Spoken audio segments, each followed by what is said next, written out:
Hello everybody. Hello. I'm going to describe to you how I make art using technology and bring back to life something from 1896 tonight. Does anyone recognise this from Brighton, a train that used to travel through the sea? You may have seen it purely in museums or posters. Well, I will make you familiar with it tonight. So it's called The Pioneer, and it was designed by Magnus Volks. But I'm going to show you first of all how I began my journey with this. I've lived here about 10 years. The first thing I noticed when I moved here was what was missing. Like, what's going on in the middle of town? There's no kind of monument or clock tower. Well, there was, and it was the Memorial Clock Tower. So in 2018, I experimented with this technique using smartphones and code called Augmented Reality. And I brought the clock tower back to life. I also brought St Leonard's Pier, which some of you may or may not know existed opposite the Royal Victoria Hotel. It was there from 1892 to about 1950 when it was demolished. But the clock tower was there till 1973. So I will show you how. So augmented reality, what is it? Have you ever done it? Maybe not. I hadn't. I don't play Pokemon Go, but you may have seen people sort of huddling around 2016, people sort of clustering street corners, sort of using phones, maybe a certain age group, but not necessarily. They were using a free app on a smartphone, and it was encouraging them to go out and hunt down these kind of Pokemon, little yellow Japanese characters, but to train them. And to train them, you had to kind of meet in certain geographical places for real. So people would train, and it was like, competitive. And what started off with maybe 150 million downloads per month ended up with 1 billion downloads by 2019. So that's a free app. So you can imagine the kind of audience engagement it fostered, whatever it was doing. So I looked at that and thought, okay, as an artist, I want people to kind of, engage with my work, and I want to sort of look at local heritage. I'm very much interested by what we're missing, bygone reasons, bygone places. The reasons they're missing are sometimes due to the council, and sometimes they're due to wars. But in this case, the clock tower was demolished by the council. And if you can see that picture, I'm not sure the contrast is great. It's right in the centre of town, opposite where Debenhams and Cafe Nero and all those kind of places are. And it's a Victorian memorial to Prince Albert. So the next very short video will show you, using a postcard that has the code and looking through the smartphone, how it's triggering a clock tower to reappear. It's a very short clip.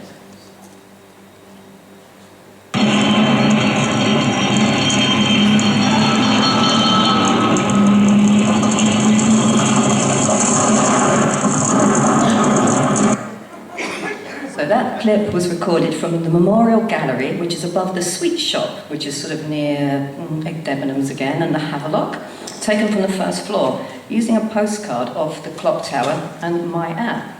So that shows you kind of proof of concept. But now let's move to the Pioneer, because this is the iconic Brighton structure transport that I'm very, very interested in. Only lived for 5 years. It was completely safe. That was not why it stopped running. Affectionately known as the Daddy Long Legs, so a kind of zoomorphic sort of translation there, also called the Spider. The inventor called it Pioneer, and he certainly was. So I'm going to show you some more information about it technically and then artistically, how it lives again. So Magnus Volks, he did many things. He brought electricity to the pavilion, first of all, in the city of Brighton, and then wrote, to all the houses, telephones, emergency warning systems. There's a picture at the bottom here of a dog cart, which is a precedent to, say, a motor vehicle. So he was an incredibly talented engineer, and he lived a long life. But his railway still exists, the on-the-shore version, the Brighton Little Railway that you can attend. You can, pay for a ticket and go between Black Rock and, say, Brighton Pier, or a little bit longer. But for 5 years only, he had this extension that ran through the sea in high tide and in low tide. What a magnificent scene it was. So to board it, you would have to walk onto one of the sea defence groins. This one is called banjo groin because it's actually shaped, if you look at it from above, it goes out like that. And they built a wooden jetty. It actually had a ticketing booth and some kind of waiting area. And you would go to banjo groin, you could pay 6p, which was about £5 roughly for one way, to Rottingdean. That's 3 miles away. It could take maximum speed 8 miles an hour, could take 40 minutes on a good day, low tide, no wind. Unfortunately, it got a nickname quite soon. Well, not a nickname, it got known to be much slower. It could take 2 hours with some stoppages. Same price. Actually, a dog was the same price as a human, and a child is 3p. So I'm interested in how the dog, being a dog owner, you could take a bike as well. But it had one other, so it stopped at Ovingdean, and it briefly stopped at Black Rock. So basically, you could go all the way to Rottingdean, and in the same day, hopefully come back by 4 o'clock, or not. Let's have some facts before I forget them. So, I launched this artwork, which you'll see in a minute, 2 weeks ago, and it's actually coinciding with the 125th anniversary of the original journey, when it departed from here. So Magnus Volks, the mayor, and various luminaries came and waved it off, and it could take 150 people at any time on 2 decks. Here they are. You can see the decks are kitted out with life buoys. They've got a lifeboat at the back. It's got a ship's bell. It cost £30,000 in 1896 to make. And initially it ran for 2 weeks without any problems, but then a massive storm hit Brighton and it removed the whole chain pier, the original old pier before Palace Pier, the amusement one. That whole pier smashed into the sea, smashed into the wooden jetty where Pioneer was moored for the night, and completely obliterated it. So 8 months later, at a loss, they relaunched it, literally rebuilt everything. So in July 1897 it ran again. The legs this time were 2 foot taller. That was the only major modification. So it's still running through low or high tide. It's running on tracks which are fixed to concrete blocks which are fixed into the rock pools. And the tracks are a certain width and a certain gauge. I've got all that here. So it's also got an overhead wire which is taking the electricity generated from a traction voltage 500 volts, 100 horsepower steam engine. And that's actually under the pier at Rottingdean, under the jetty there. So it feeds it through the cable absolutely safely into the wheels at the bottom, which are 2 foot 8.5 gauge. And yeah, it can run at about 6 miles an hour on that sort of power. So it's beautiful inside. It has yucca plants, ficus. It has an upholstered central ottoman, so you can obviously sit all the way around with this beautiful brown and beige interior. You may see that it has lights which have flower glass shades. It has stained glass windows around the edges. Here is Magnus Volks actually sitting on there with a newspaper. Even the central columns are beautiful and decorated. It's got curtains, so it's glazed. There's an upper deck. I don't think there's any difference in price whether you sat inside. But also, interestingly, inside there's a refreshment booth. That helps, especially if you're stuck for 2 hours. Yeah, so how did it run economically? In the first year, it only managed to take about £2,752 between June and September. What they realised was they needed 2, one going up, one coming back, but they just couldn't justify that. Unfortunately, one of the reasons why it eventually wasn't economical. What you can see here is, this is what I've used as an artist, the original tracks on the left. So those scars, the palimpsest is still there of where the concrete and metal was bolted into the rock pools all the way from Banjo Groin, which is Paston Place, Brighton, so it's a little way up from the pier, and it goes all the way to Rottingdean. And in the low tide, you can all see this.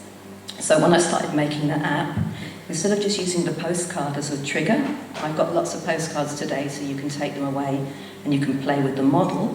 But if you actually want to see it in situ and see it appear in scale, so you can sort of stand under it, watch it go past you, it really is something else to experience it in its purely, both augmented but purely haunting kind of way, is to go down to Brighton Marina.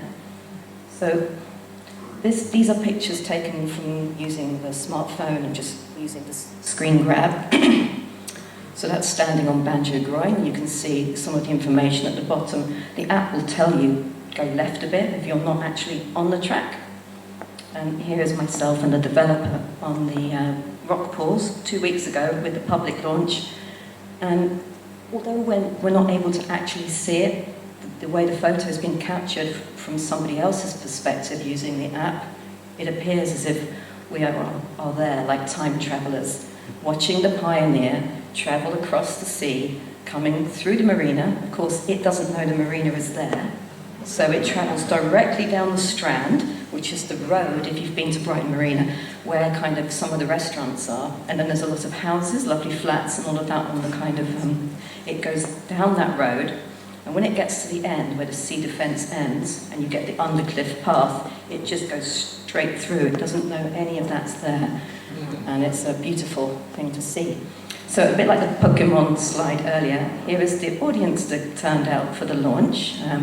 Brighton Digital Festival shared a lot of this for me and helped promote it. So the audience who attended, most of them hadn't downloaded it. Luckily, we've made it really easy. It's all free as well. So you download the app, and you can all do that as well. And then you literally hunt for it, and the arrows will show you, because it's geotagged to its original physical path, it will show you where to go. And when you're in range, it will just appear. And then if you can do that magic button where you can do the screen grab, you can capture pictures inside it. Some people stayed for at least 2 hours and made it all the way down to the rock pools. And about 4:30, it was a good day. The tide was out and we were able to actually see it and us standing on the beach. But if you go there any day, you'll just see it passing along, heading down to Rottingdean. So here is, it's available on both the Android and the Apple Store. I've been funded by the Arts Council, which means it's wonderful to be able to distribute this completely for free. And we've tried to make it as accessible for everyone, so it should be self-explanatory when you load it. What I wanted to achieve was to experience a time and a place that's not possible for me. So I showed you the clock tower at the beginning. I have a nostalgia for the things that I'm not able to experience, and that encourages in me creativity to try to make it possible for other people as well. And also along the way, all these projects have quite a quality soundscape, because you can really travel further and more immersively when you utilize that space. So with this one, and on the final slide, I'd like to finish with playing you the sort of 1.5 minutes of when you're using the app, what you will hear are sound elements, not just ambience of wax cylinder recordings, because I was looking at Music Hall from 1901, because remember by 1901 it was finished. The reason it finished was actually Brighton Corporation wanted to extend the sea defence, and that would have meant the track having to circumnavigate it and then go on, and the cost of that, drawing a line out and back, was just not feasible. So they just cut the track, and that was it. Pioneer was tied up down in Rottingdean or Ovingdean and stood there for 10 years, festering, and not a bit remains of it in a museum, which is quite tragic. But as an artist, and with augmented reality and digital preservation, we can all try to re-experience it and make it live longer. So, I'm not sure to play straight away. So the names of the artists are there. So there's some ambience, the scratchy sound that sounds like waves. That's the wax cylinder recording that I had of the Music Hall. And then you will hear general kind of seasideness of the time. So thank you for listening. And if anyone would like a postcard at any time, I'm here and I've got lots to give out. So please enjoy this final sound.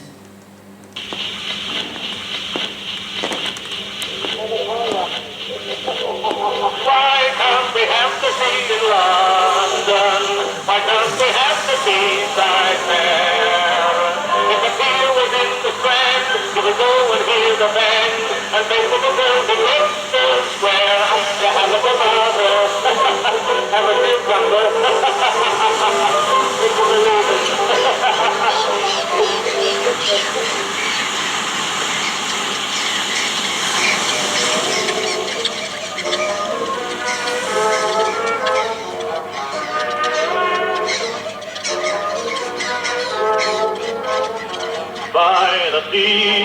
by the sea, the beautiful silvery sea, where you'll hear the brass band play, hi-hey, with your curly, that's where you want to be. Down on the sands of the silvery sands by the side of the silvery sea.